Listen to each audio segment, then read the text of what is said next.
What's going on YouTube? Chris back with another video. Today I'm going to be checking out the PITAKA MagEZ case for the Pixel 4. Now I haven't actually covered an unboxing or review or anything regarding the Pixel 4. This is going to be the first accessory case that I cover for you all on this device, and stay tuned for coverage and my review thoughts on the Pixel 4 and some other things I've been using with it. So this case can be picked up on Amazon for $50.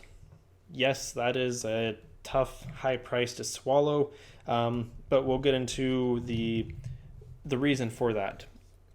This is 100% Amarid fiber, so kind of carbon fiber basically. So it has metal plates in the back, so that way it works with their MagEZ magnetic accessories such as a car charger, desk charger. That way it'll just easily magnetically connect to that that dock and stay in place. The presentation so far, seamless technology experience.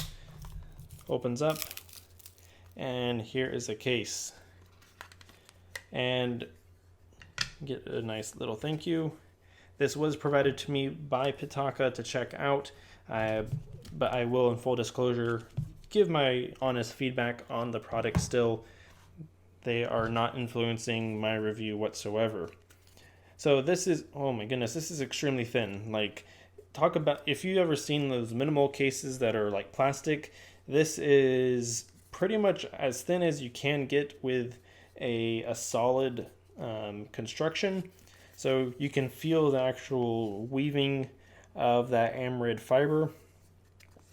There is pretty much no sort of camera bump. It raises up just a tad bit, open for your buttons, and then open for the top and the bottom.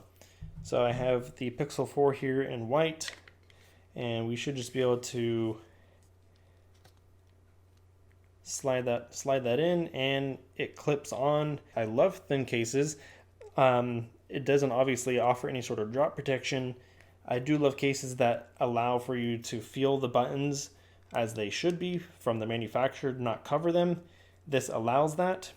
There is a slight little bit of a kind of edge right here that you can feel when you're pressing the power and the volume button, but it's not sharp, it's not uncomfortable to use at all.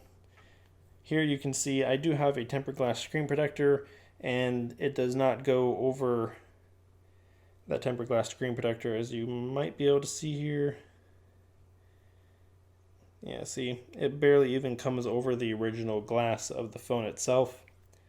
You will be able to plug in any sort of dongle or charging cable. This does not interfere whatsoever with that port. I must say, this feels so great. This is why I like the Pixel 4, is because of its size. And here you can see the back.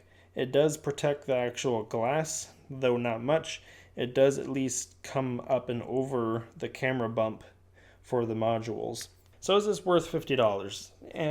I will leave that up to you. That's a matter of opinion. It really depends on if you really enjoy quality, something that feels really great, that looks great. Again, this is up to you to really take advantage of that magnetic metal plates in the back inside here. You're gonna have to buy their charger, which is, again, their ecosystem. You having to buy into that. Those are not cheap either. This will not interfere with wireless charging. The squeeze for Google Assistant actually still works, which is fantastic as well. So in my opinion, would I spend $50 on a case like this? I prefer to spend about $12 at most for a case. I was using the Spigen case here, which has been doing me really well. It is more bulky, but I do like being able to see the color of the phone through the back of it, through this hard, clear acrylic. It still has a colored power button, which you can swap out. This is far cheaper option. Again, it's a matter of opinion on what you like as aesthetic. If you have other accessories or things that are carbon fiber, if you really want to be classy, then this is going to be your way to go. That's your ticket. Again, I personally wouldn't spend $50 on a phone case, especially since I switch phones every year. $50 for something to protect your phone. Granted, if you want to think of it that way, $50 is quite cheap compared to a brand new phone, but then again, this is something that really adds no sort of protection. But given with it being AMOLED fiber, it is strong, it is durable, it's not going to crack or anything like that.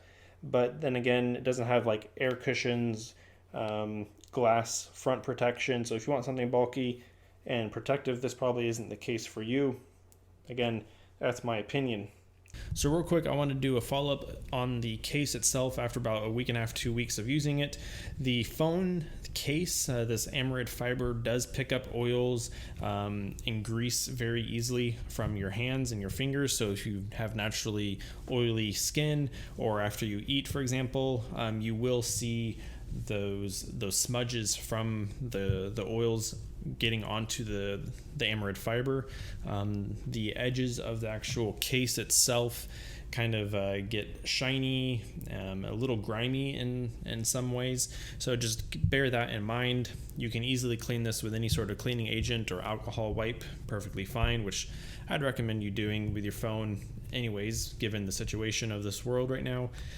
This little edge right here along these buttons have not given me any sort of uncomfort or causing me any sort of annoyances there.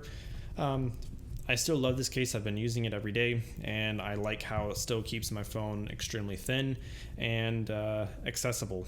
If you do have the money to spend $50 on this case, I would recommend it, sure. But me personally, I don't spend that sort of money on cases myself.